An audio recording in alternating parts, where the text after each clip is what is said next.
Heart. Yan po ay heart. Yan. Kahulugan yan ay deposit. Deposit yan. Tapos dito sa may ano. Ay.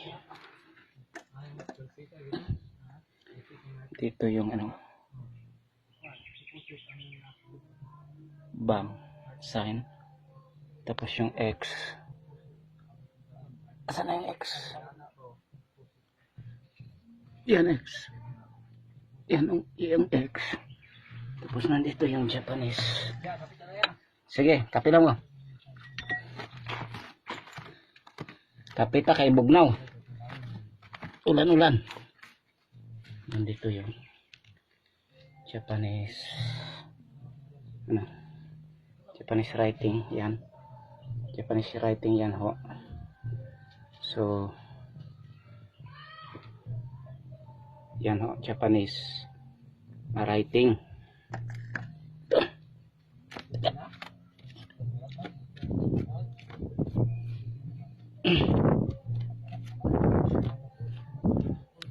Okay, yan ho.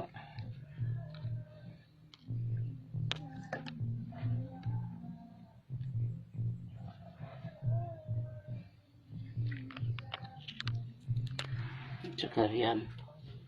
Yan ano. Yan. Curve yan. Yan. Yay, mana kape yaw? Wako ka kape. Kape. Kay ga diet ko. Yan, perfect heart. Kahulugan yan, under. Tapos dito mga ka-TH. May nakuha kami. Teka lang. Saan dyan?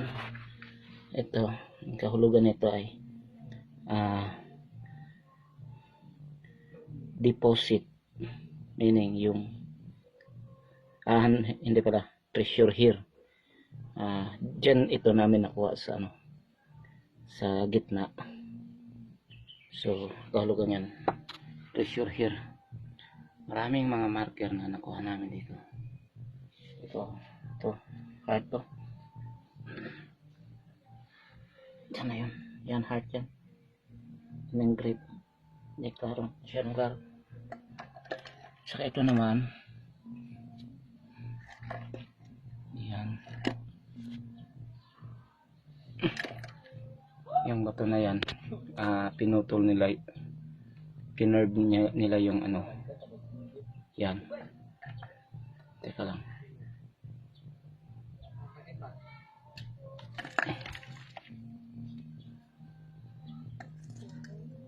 Yan ho. Dito. Ito, bato to. Kinating nila dito. Tapos, at saka dito. Yan. Tapos, dinugtong nila dito para mahirap kunin. At saka yung heart na yun, may counter sign po yan na heart. Ito, hindi masyadong perfect. Pero yung mga ano nila, yung mga parang dulo, yung dulo na yan, at saka dulo nun, nagano sila nagtuturoan. So meaning, dito lang talaga yung ano, yung treasure. Tsaka uulitin ko yung Japanese writing ho, nandyan. Parang yan ho, Japanese writing. So sana maano namin to,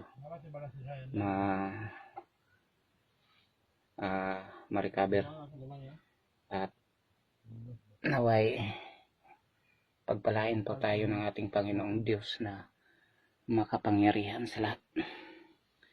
So ito yung mapapayo ko sa inyo bago po kayo magdig o manghukay. Kailangan pray muna bago mag-start,